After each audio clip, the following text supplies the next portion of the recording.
Welcome to Health Tips. In this video we will talk about can coffee perk up heart health. 2.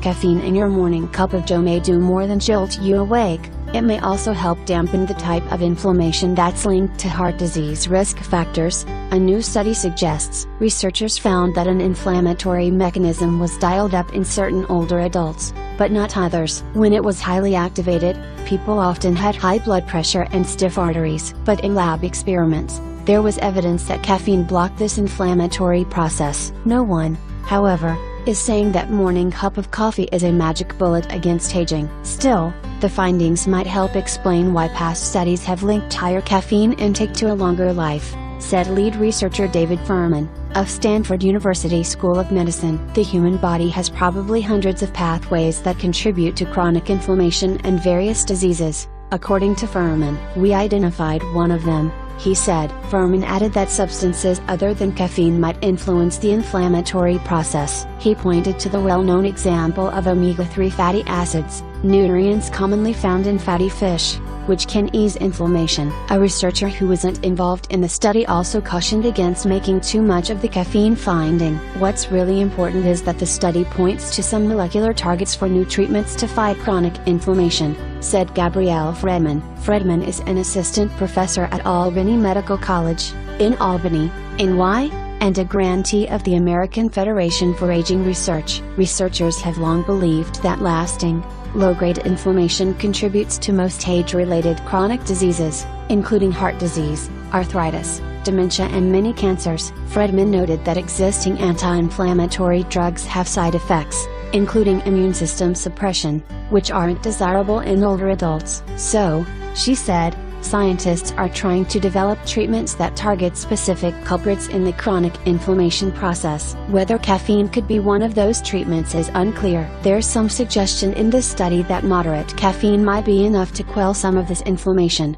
Fredman said. But, she stressed, it's too early to tell what it all could mean. They didn't do a clinical trial that tested caffeine, Fredman pointed out. Definitely, more studies need to be done. The study, published online January 16 in Nature Medicine, included over 100 adults. For the past decade, the participants have taken surveys, given blood samples and had their medical histories reviewed. Furman's team compared blood samples from the younger and older groups, to see which genes were more activated in older adults. They zeroed in on two clusters of genes in which all of the members seem to work together. Both clusters are involved in producing a potent inflammatory protein called IL-1 beta. It turned out that the older adults could be separated into two groups, those with high activation in one or both gene clusters, and those with low activation. Of the 12 adults in the high group, 9 had high blood pressure, versus only 1 of 11 people in the low group. Those in the high group were also much more likely to have stiff arteries. On top of that,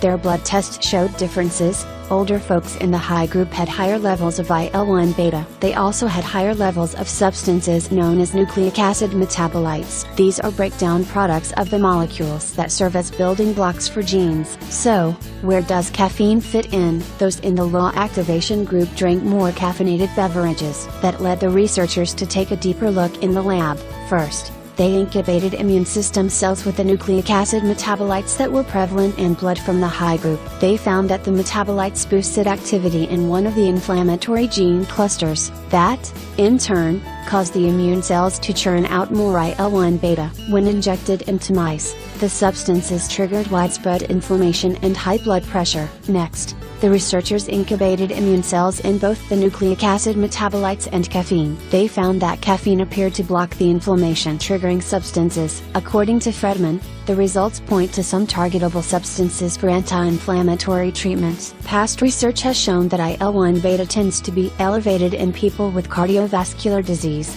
Fredman said, and a clinical trial is currently testing the effects of an IL-1 beta inhibitor in heart disease patients. On a broader level, Fredman said, the new study starts to get at a fundamental question. This can help us in understanding why some people age more successfully than others, she said. Why does one person have a stroke at age 60, while someone else lives to 100 and never has a stroke? It's not clear why some people have high activation of inflammatory gene clusters, while others don't. But it's probably partly genetic, Fredman said. And there was evidence of that in the study. She added, older people in the law activation group were 8 times more likely to have at least one close relative who'd lived to age 90 or older.